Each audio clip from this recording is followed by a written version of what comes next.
Bueno, entrando en el tema que nos ocupa, déjeme decirle que uno de los capítulos más mencionados y más conocidos, inclusive por la gente no cristiana, es el capítulo 17 de Primera de Samuel.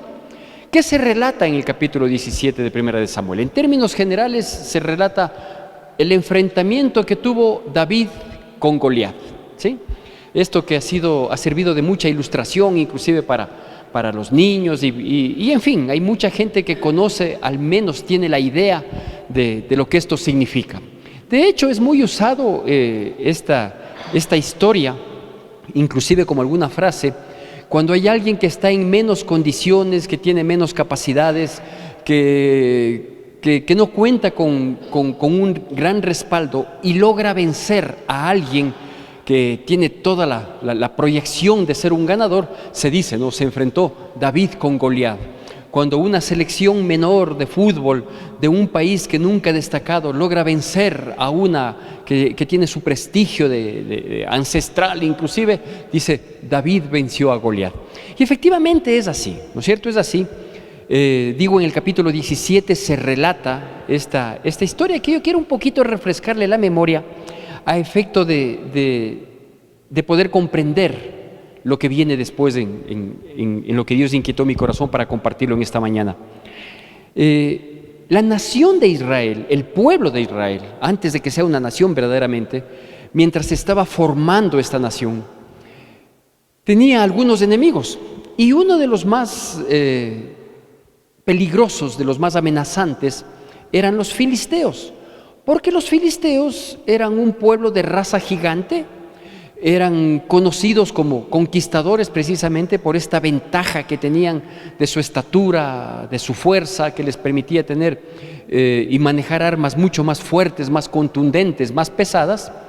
Y habían decidido un día provocar al pueblo de Israel. El pueblo de Israel vivía en su jurisdicción aparentemente tranquilos, pero los filisteos, pues basados en sus dioses, en sus doctrinas, en sus creencias, querían hacer prevalecer esta presencia espiritual por sobre las otras naciones, y más aún por sobre el pueblo de Dios. ¿Por qué? Porque el pueblo de Dios había llegado a tomar posesión de esa tierra, y quien tomó mucho prestigio en aquel momento fue el Dios de Israel. Entonces, a quien llegaron a temer fue al Dios de Israel. Así que los filisteos pues entablan una batalla, se ponen al un lado, el pueblo de Israel con sus ejércitos del otro lado, y dice que había este gigante, Goliat, que salía a provocar a los ejércitos de Dios. Y decía, no hay alguien ahí que me pueda hacer frente, y se burlaba, ¿sí? Les hacía bullying, como se conoce comúnmente hoy en día. Estaba ahí el rey de Israel, que en aquel entonces era Saúl, también un hombre alto, no de la estatura de Goliat, pero sí destacaba en su altura en su pueblo. Estaban alistados muchos hombres comprendidos en la edad de 20, 30 años aproximadamente, que se entendía que estaban dispuestos y que podían tomar espada para enfrentar cualquiera sea la situación bélica que se les presente. Sin embargo, ninguno de ellos reaccionaba, ¿sí? Hasta que, por casualidad, se encontraba ahí David, quien había ido a dejar un poco de alimentos a sus hermanos a sus hermanos mayores, que eran los que estaban alistados en el ejército de Israel. Y cuando él entra, se impacta, ¿no? Y dice, ¿cómo es posible que un hombre desafíe a todo un ejército y que no haya quien le haga frente? ¿Cómo es posible que nosotros, como hijos de Dios, como la nación escogida por Dios, como pueblo de Dios, que nosotros seamos burlados, seamos vituperados y que agachemos la cabeza? Dice, no es posible. Entonces él se indigna, una por sentirse en esa condición de hijo de Dios, de pueblo de Dios, y la otra por la falta de reacción de quienes tenían que reaccionar, que inicialmente tenía que ser el rey. Así que por ahí le llega el comentario de que el rey de Israel había dispuesto que si alguien sale a hacerle frente a este hombre y le vence, pues iba a recibir un premio, iba a recibir un reconocimiento que hasta incluía ser miembro de la familia real, porque hasta la hija del rey le iba a ser dada a aquel valiente que pudiera enfrentarse y vencerle a él. David era un hombre común y silvestre. Para entonces cumplía una misión aparentemente muy simple, era pastorcito de ovejas, pero no niego que como hombre debe haberle gustado un poco la retribución que se podría alcanzar en tanto en cuanto se pueda cumplir ese cometido de enfrentarle y vencerle al filisteo. Al punto que le repiten a él, dice, a ver, ¿cómo estuvo esto de que si alguien le enfrenta? Dice, sí, el rey le va a engrandecer, le va a donar una buena cantidad de dinero, le va a inhibir de tributos a la casa de su padre y aún le va a dar a su hija o a una de sus hijas para que sea miembro de la familia real. Y claro, David dice, no está nada mal la recompensa, ¿sí? Él se fijó en lo que podía ganar más que en lo que podía perder, porque obviamente la Biblia destaca que él era una persona de baja estatura. Si consideramos que la raza hebrea para aquellas épocas era de baja estatura, es más, la raza humana para aquellas épocas era de baja estatura, ¿sí? A diferencia de estas excepciones que habían, ¿sí? De los que habían sido encontrados en la tierra prometida, los hijos de Anac, ¿sí? Los anaseos que eran gigantes y los filisteos del mismo origen, ¿no? Entonces, él trata de impulsarse y confía en Dios. Y va y se ofrece. Y le dice al rey, dice, rey, yo quiero hacerle frente a este hombre, porque no es posible que él nos desafíe, que nos humille, que nos mantenga acobardados. No es posible, así que yo quiero hacerle frente a este hombre. Y le dice, ve, él es un guerrero desde siempre, mira la estatura, mira la posición que él tiene, y tú eres un muchacho, tú no estás en condiciones de enfrentarle. Le dice, ¿sabes qué? Aquí hay dos cositas que yo quiero que ustedes sepan. La una, cuando a mí en mis humildes labores de pastor me ha tocado por defender al rebaño, me ha tocado enfrentarme al oso o al león, ¿sí? Yo no he tenido empacho en hacerlo. Yo me he enfrentado y les he vencido por defender, aunque sea una ovejita, la más frágil del rebaño, la una. Y la otra, él viene a mí con escudo, lanza y jabalina, pero yo voy a él en nombre del ejército de Jehová, el Dios de Israel, ¿sí? Le dicen, bueno, no hay ningún problema, ¿sí? Y a la postre, bueno, le tratan de que le calce la armadura de Saúl. Saúl era un hombre de aproximadamente 1,90 m, frente al patucho de David, que tendría, qué sé yo, 1,60 m, 65 m, dice, no, esto más me va a estorbar que lo que me pueda ayudar. Y con sus recursos, como buen pastor de ovejas, con sus recursos, pues él va y se enfrenta. Y todos conocemos la historia, ¿no es cierto? Dice que él salió, tenía 5 piedritas en su bolsito pastoril. ¿Por qué? Porque cuando se acercaba un lobo, cuando había alguna amenaza para el rebaño, el pastor tenía su vara y su cayado para cuidar, proteger y que ninguna oveja se salga del rebaño. Pero las piedritas eran para ahuyentar a los animales salvajes o inclusive a las personas que quisieran robar, ¿no? Entonces el pastor, aparentemente con una misión muy simple, pero el defender sus ovejas implicaba que él tenga este tipo de actos de valentía y sus estrategias para poder ahuyentar el peligro. Así que él tenía una fundita con 5 piedras y todos conocemos el resto de la historia. Había puesto en su onda una piedrita y cuando salió se le volvió a burlar el filisteo. Le dice, ¿qué vienes con piedras contra mí? ¿Qué crees que soy perro? No, dice, tú tranquilo. ¿Sí? Cogió y ¡ping! Un piedrazo en la frente. Literalmente fue un piedrazo en la frente. Y aquí viene la obra de Dios, ¿no? Le pega un piedrazo en la frente. Primero, el filisteo estaba con toda una armadura. Es decir, el único espacio descubierto era el de los ojos, ¿sí? Y por ahí entró la piedra. Y la otra cosa, la puntería, podemos decir que se había adiestrado David por su condición. Pero la otra es que le pega un piedrazo en la frente. Primero fue suficiente uno solo. Sí, yo no sé con el proyectil en qué velocidad fue, no entiendo de qué tamaño era. La cosa que es que yo sí sé que fue uno solo, suficiente. Pero digo, ahí estaba la mano de Dios, porque le pega un piedrazo en la frente. Sin embargo, el filisteo dice que cae hacia adelante, ¿sí? Aprovecha David la circunstancia, le corta la cabeza, coge la propia espada del filisteo, clava en su cabeza y lo lleva como un trofeo, ¿sí?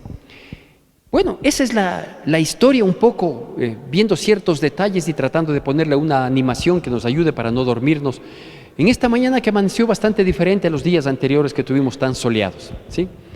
Y bueno, pues esto era una confirmación de lo que Dios había determinado, porque poco tiempo atrás Samuel, el profeta de aquel entonces, había recibido la disposición de que vaya a ungirle a David como un próximo rey. Ese era el propósito que Dios tenía en David, y estos pasos, o este gran paso, había permitido que efectivamente se corrobore ese propósito, que por último solo lo sabía Dios, Samuel, el padre de Samuel, Isaí, ¿sí? y David, ¿sí? Aún aquellos hermanos que aparentemente podían ser una opción y que hoy estaban alistados en el ejército, es posible que hayan olvidado por la reacción que ellos también tuvieron ante la presencia de David, que humildemente fue solo a dejar alimento para sus hijos por pedido de su anciano padre. ¿Qué se consiguió con esto? Bueno, lo que se consiguió con esto primero es que los filisteos, un pueblo fuerte, grande, de gigantes, guerreros por naturaleza, tengan temor del Dios de Israel. Tengan temor del Dios de Israel. Y a su vez, al ver que Dios podía ocupar a un muchacho pequeño pero diligente, ¿sí? También tomaron un poco de distancia con este chico especialmente, ¿no? El filisteo había comprobado, y los filisteos que estaban junto a él habían comprobado que en primera instancia del ejército de Israel pues había una respuesta de cobardía, ¿no?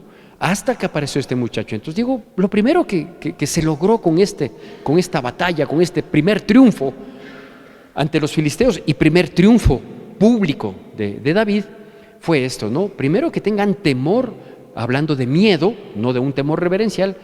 Los filisteos tuvieron miedo del Dios de Israel y marcaron distancia con David. Segundo, lo segundo que se consiguió es que David salga a la palestra pública y adquiera no solo popularidad, sino fama, ¿sí? Entonces, Dios habría de levantar en David un nuevo rey, pero tenía que darse a conocer, ¿sí? Tenía que darse a conocer, y qué mejor oportunidad que en estos términos, ¿no? Enfrentándose, siendo valiente, venciendo, trayendo calma al pueblo, ¿no? Entonces él ganó mucha fama, mucho prestigio, y como dice la Biblia, que inclusive era un muchacho guapo, porque dice que era de hermoso parecer la Biblia. Entonces, aparte de eso, pues no solo que fue la fama, sino que también fue codiciable, y codiciable de manera específica por las mujercitas del reino, ¿sí? Entonces todos decían, qué valiente, decir qué guapo, como saben decir las mujeres, ¿no? Ahora son un poco más abiertas las chicas, ahora dicen de frente. Antes no, antes eran tan lindas que veían, y si consideraban algún atributo medio de destacar de algún hombre, no lo decían, no, apenas lo susurraban, lo mencionaban. Entonces yo entiendo que esa fue más o menos la actitud, que ellas decían, sí, pero qué guapo, ¿no? O sea, aparte de valiente, de buena puntería, etcétera, etcétera, dice, y está guapo el chico. Esta guapesa que a veces nos trae problemas.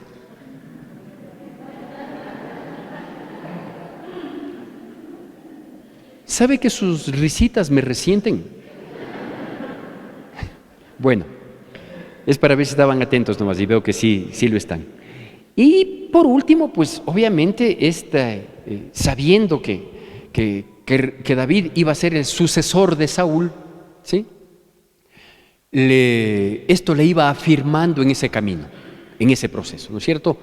Ya se dio a conocer en la vida pública, ya obtuvo su buena fama, o dicho de otro modo, ¿sí? ¿Cómo es que se llama hoy?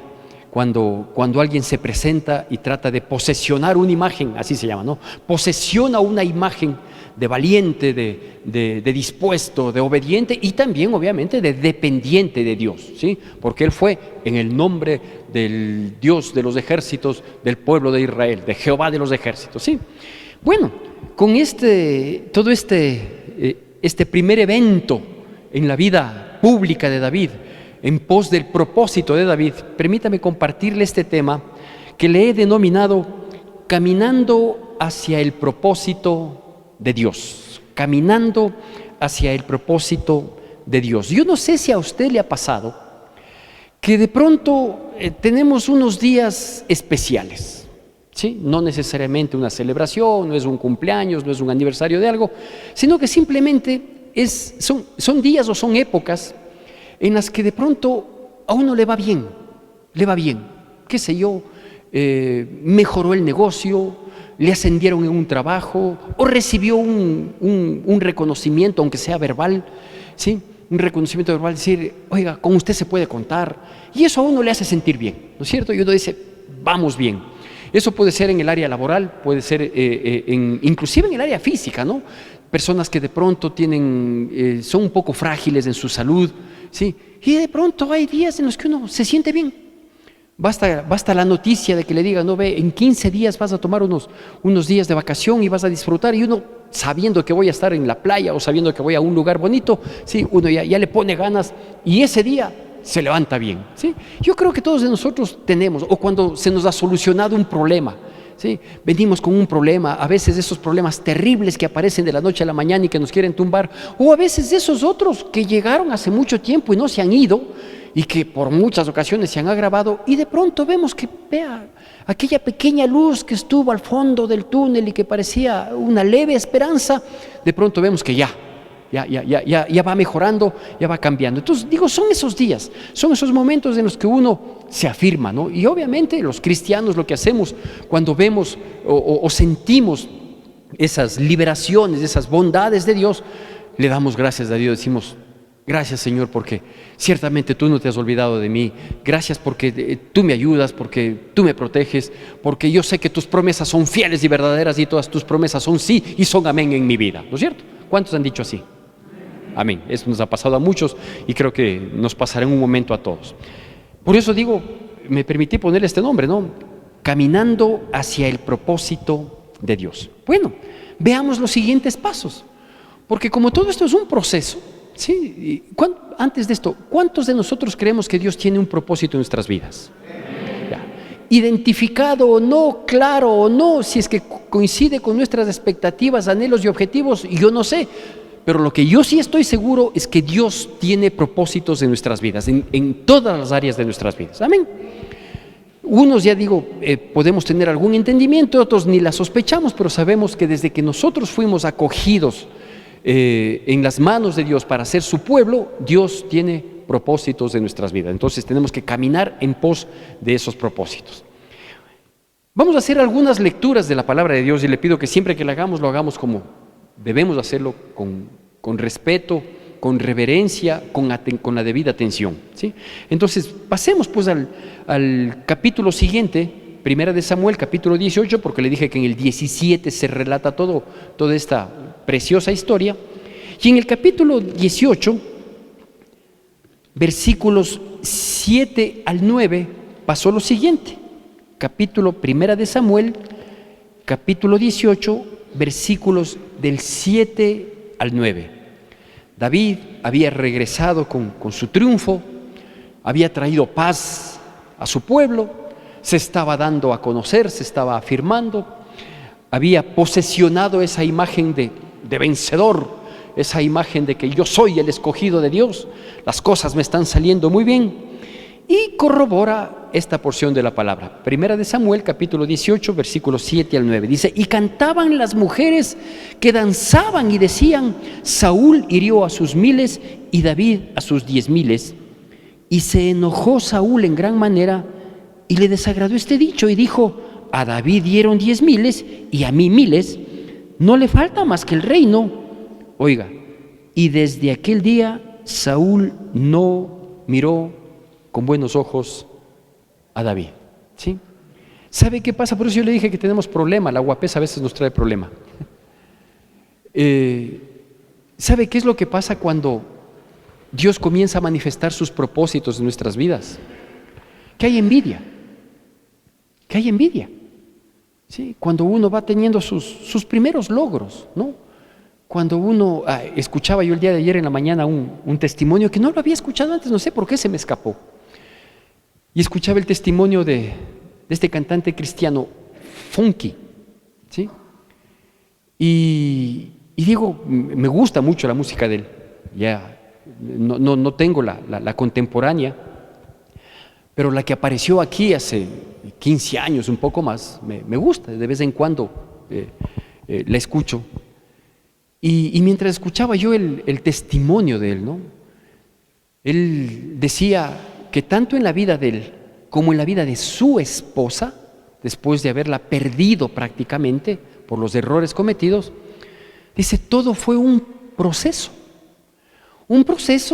en el que se dan cosas que uno no espera. Sí, porque como le digo, hay esos días, ¿no?, en los que uno dice, bien, vamos para bien, hoy me ascendieron, hoy las cosas me salieron bien, hoy conseguí nuevos clientes, hoy me siento saludable, en fin. Pero ese bienestar que vamos experimentando, porque vamos viendo la mano de Dios en nuestras vidas, esa mano que se ve generosa, que sostiene, que sustenta, que alienta, que sana, que restaura, aunque usted no lo crea, eso genera envidia. Y eso es lo que pasó aquí en estos versículos del 7 al 9 del capítulo 18, ¿sí? De que el pueblo estaba regocijado, las chicas habían salido para recibirle y danzaban y elevaron un cántico que entiendo fue del momento. No es que tenían repasado ningún cántico porque nadie sabía que iba a darse una situación de esa naturaleza. Y dicen, Saúl mató a sus 1000 y David a sus 10,000, ¿sí? Y eso le disgustó. Y el rey de aquel entonces era Saúl. Y ya se molestó, dice, claro, no le falta sino solo el reino. Y comenzó a ver con malos ojos. Cuando lo normal habría sido que vea con buenos ojos, con ojos de gratitud, pues. Si a quien le correspondía salir a enfrentar al enemigo era a él, y su cobardía le impidió, y aparece un muchacho de menos características físicas para enfrentar a un gigante, y en esa condición no solo que le gana, le vence, sino que le trae paz al pueblo, debía haberle visto con ojos de gratitud, pero las cosas no se dan como uno piensa, como uno cree. Hay más ojos de envidia que solidaridad con las victorias, con las bendiciones que Dios va dando en nuestras vidas. A veces uno piensa que al descubrir las bondades de Dios, al comentar las bondades de Dios a otras personas, se van a regocijar y lo hacen de dientes para afuera, cuando en realidad lo que hay es molestia. Pero uno no piensa eso. Pero es más, no solo que hay molestia, no solo que hay envidia, sino que uno no sabe lo que puede generar esta envidia. Mire lo que pasó en el mismo capítulo 18, versículo 11. Y arrojó Saúl la lanza diciendo, enclavaré a David a la pared. Menos mal, David jugaba vóley los sábados y tenía capacidad de movimiento instantáneo y de reacción. Dice, pero David lo evadió 2 veces. Imagínese, Dios tenía un propósito en la vida de David, ¿sí? Dios quería que sea, y así fue, el sucesor de Saúl, porque no encontró en Saúl una persona fiel. En David sí, a pesar del humilde encargo que tenía de ser pastorcito de ovejas, sin que nadie valorara lo que esto implicaba. Pero Dios lo consideró al punto que le permitió que se diera a conocer como valiente. Y esa valentía de la cual mucha gente estaba agradecida, pues el rey no, el rey estuvo envidioso. Y David antes tocaba el arpa para el rey, para traerle paz, para que se regocije el rey. Y en una de esas ocasiones cogió la lanza por la pura envidia. Le quiso acabar, quiso hablar mal de él. Y no queda ahí, ¿no? Porque en el capítulo 19, siempre digo con atención y reverencia la palabra de Dios, los versículos 1 y 2 nos dicen así. habló Saúl a Jonatán su hijo y a todos sus siervos para que matasen a David. Pero Jonatán, hijo de Saúl, amaba a David en gran manera y dio aviso a David diciendo: Saúl, mi padre, procura matarte, por tanto, cuídate hasta la mañana y estate en el lugar oculto y escóndete. ¿Qué tal? Como falló en los dos intentos que le arrojó la lanza, ahora forma todo un contubernio y dice, tanto a su hijo como a sus siervos, dice: hay que matarle a David, hay que matarle. Vean la ocasión, busquen la forma, que obviamente hay que matarle y tratar de que esto no quede al descubierto. Procuremos ocultar la situación, pero hay que matarle. ¿Sí? Vuelvo al inicio. Dios tenía un propósito en David, sí, pero había gente que quería interrumpir ese propósito, que quería acabar con ese propósito. Y la interrupción no era algo simple, ¿sí? No es que dijo: desterrémosle a David. No, dijo: eliminémosle a David, matémosle a David. Usted sí sabe cuántos salmos fueron escritos a propósito de la persecución de Saúl a David. Y todos los salmos que fueron escritos, que no son pocos, son salmos que hablan de angustia, de desesperación, en que David le dice: por favor, Señor, ten cuidado de mí y líbrame de mis enemigos. Yo me he manejado en integridad delante de ti, ¿por qué acechan contra mi vida? Y le digo, son un sinnúmero de salmos que en definitiva nos dejan ver el estado anímico en el que cayó, de angustia, de desesperación, de quebranto, como era obvio. Sí, momentos en los que quizás David hasta olvidó que había un propósito de él en su vida, ¿no? De parte de Dios. Y no es ajeno este tipo de situaciones que a veces quieren hacer desvirtuar los propósitos que Dios tenga en mi vida. Más de una vez yo he escuchado, yo lo he dicho más de una vez. Sí, Señor, ¿qué quieres de mí? ¿Para qué me llamas? ¿Es esto servirte a ti? Y muchas personas nos hemos preguntado, frente a la dificultad, frente a esas situaciones que nos sumergen en la angustia y que obviamente en nuestra mente vemos no solo desvirtuados los posibles propósitos que Dios hubiera tenido en nuestras vidas, sino que a veces llegamos a pensar que Dios ni siquiera tenía propósitos en nosotros. Porque las cosas dan un giro que nada tiene que ver con lo que aparentemente debería ser caminar en pos de los propósitos de Dios. Y estamos en situaciones terribles. ¿Cuántas veces nosotros hemos venido a 1, 2, 3, 5, yo qué sé, cuántos cultos dominicales esperando una respuesta, una palabra de Dios, algo que me guíe, una que me aliente, que me impulse, y justo el pastor predica de todo menos de mi situación? Y el pastor dice que Dios le da la palabra. ¿Será que Dios no le da ninguna palabra para mí? ¿Será que no hay propósitos en mi vida? Y si los hubo, se desvirtuaron. ¿A qué rato perdí la brújula? Pero no queda ahí. En el mismo capítulo 19 pasa una situación inexplicable. Versículos 8 al 10, capítulo 19, versículos 8 al 10. Mire lo que vuelve a suceder. Dice: después hubo de nuevo guerra y salió David y peleó contra los filisteos y los hirió con gran estrago y huyeron de delante de él. Y el espíritu malo de parte de Jehová vino sobre Saúl, y estando sentado en su casa, tenía una lanza a mano mientras David estaba tocando, y Saúl procuró enclavar a David con la lanza a la pared, pero él se apartó de delante de Saúl, el cual hirió con la lanza en la pared, y David huyó y escapó aquella noche. ¿Se da cuenta? Vuelve a haber guerra contra los filisteos. Vuelve a salir David a enfrentarle, vuelve a ganar, vuelve a herir y vuelve a correr peligro su vida. Es decir, trato de hacer las cosas bien, trato de encuadrarme, de no perder la perspectiva, de agradarle a Dios, de vivir haciendo mi parte, cumpliendo mis responsabilidades. ¿Y qué recibo a cambio de eso? Insultos, agravios, olvido, menoscabo, dolor, quebranto. Cualquier parecido es pura coincidencia. Cualquier parecido es pura coincidencia.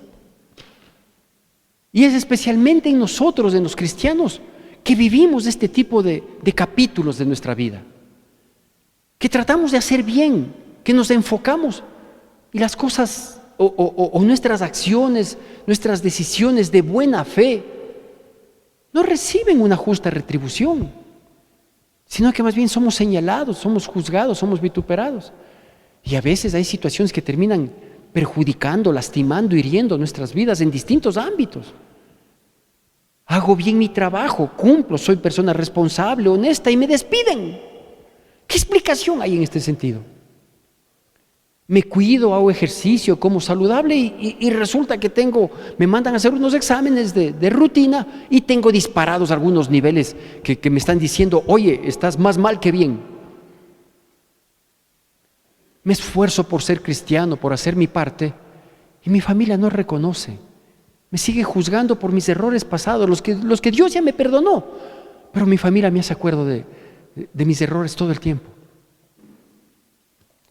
Trato de proyectar una nueva imagen de hijo de Dios, pero sigo siendo tratado y juzgado, sí, por la imagen que en mis errores, en mis equivocaciones pasadas, quedó grabado posiblemente en la mente de los demás. La gente no acepta que yo puedo cambiar y sigo siendo juzgado. Cuando hago bien, recibo mal. Y no queda ahí. No quiero detenerme en los siguientes capítulos que se habla, sino llegar un poquito más lejos, porque la historia termina siendo larga. Y en el mismo libro de Primera de Samuel, en el capítulo 27, se sucede una situación que no se entiende, porque perdida la brújula en nuestra vida, nada calza, nada coincide, no hay coherencia, nublado el entendimiento. Capítulo 27 de Primera de Samuel, versículo 1. Ante la persecución de Saúl a David, dijo luego David en su corazón: al fin seré muerto algún día por la mano de Saúl. Nada, por tanto, me será mejor que fugarme a la tierra de los filisteos, para que Saúl no se ocupe de mí y no me ande buscando más por todo el territorio de Israel, y así escaparé de su mano. ¿Sabe qué decisión comenzó a pasar por el corazón de David y que terminó siendo una realidad? A aquellos filisteos que les había vencido una y otra vez, a aquellos filisteos cuyo paladín había caído en derrota total frente al acto valeroso de Primera de Samuel capítulo 17, ahora tenía que refugiarse en ellos, porque no encontró mejor lugar para evitar que Saúl le mate. Dicho de otro modo, es antes de que me mate a Saúl, que me maten los filisteos. Porque si me mata a Saúl, ¿cómo va a quedar el nombre de Dios, del Dios de Israel? Si me matan los filisteos, bueno, me mataron los enemigos. Y le toca escoger, como comúnmente se dice, nos toca escoger entre dos males, buscando cuál es el menor. Por eso digo, cualquier parecido es pura coincidencia, ¿no? Que ahora David, que había vencido a los filisteos una y otra vez, porque en el pasaje que leímos anteriormente dice, de nuevo hubo guerra, fue contra los filisteos de esa nueva guerra y volvió a vencer. Se había hecho aborrecible a los filisteos, David, y ahora le toca refugiarse en su campamento. Le toca ir a jugarse el físico, porque consideró que entre los dos males, el menos malo era estar en esa condición. ¿Cuántas veces, sin explicación alguna, sin entendimiento, nos hemos visto en esta disyuntiva, ¿no? Escoger entre dos males. Y si en esos momentos tuviéramos un poco de lucidez, ¿qué diríamos? Diríamos, ¿y el propósito de Dios? ¿No que estábamos caminando hacia el propósito de Dios de nuestras vidas? ¿Cuál es tu propósito, Señor? ¿Matarme o hacerme rey? ¿Cuál es tu propósito, Señor? ¿Que tengamos vida y vida en abundancia? ¿O que terminemos destruidos? ¿Cuál es tu propósito? ¿Que tu nombre sea glorificado en mi vida? ¿O que mi nombre sea vituperado? Y así podemos en cada circunstancia preguntar y decir, Señor, ¿cuál es tu propósito en mi vida? Porque comenzamos tan bien, porque nos sentimos tan bien, porque aquella prédica de hace algunos años se impregnó en mi vida y es la que me ha alentado. Pero ahora, ¿y ahora qué? ¿Hacia dónde voy? Déjeme concluir, no con una palabra de aliento, no con un consuelo humano, ni mucho menos. Déjeme concluir con algo que es totalmente real. Y la Biblia así lo corrobora, si usted quiere señalarle y resaltarle este versículo que le voy a mencionar, que se encuentra en el libro de Proverbios, capítulo 4,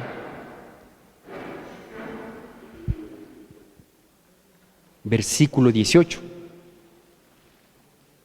Exactamente es esto lo que Dios me dijo, me habló. Proverbios capítulo 4, versículo 18. Si usted y yo hemos permanecido firmes, fieles a Dios, si usted y yo estamos viviendo conforme a la justificación que recibimos de parte de Dios a través del sacrificio de su Hijo Jesucristo, y claro, y vemos que las circunstancias han dado un giro que no puedo yo decir en un momento de mi vida que estoy experimentando verdaderamente la vida en abundancia, pues déjeme decirle que más la senda de los justos es como la luz de la aurora, que va creciendo, va apareciendo. Dios va obrando hasta que nuestro día sea perfecto. Dice, más la senda de los justos es como la luz de la aurora, que va en aumento hasta que el día es perfecto. No decline, no desmaye. Su falta de entendimiento no significa que los propósitos de Dios se hayan acabado. Todo lo contrario. Simplemente es un proceso para que la gloria de Dios sea mayor en nuestras vidas. Que Dios bendiga poderosamente nuestras vidas en Cristo Jesús. Que la gracia de nuestro Señor Jesucristo, el amor de Dios nuestro Padre, la comunión y consolación de su Santo Espíritu sea con todos y cada uno de nosotros, y el pueblo de Dios, que es el pueblo más feliz sobre la faz de la tierra, dice: Amén.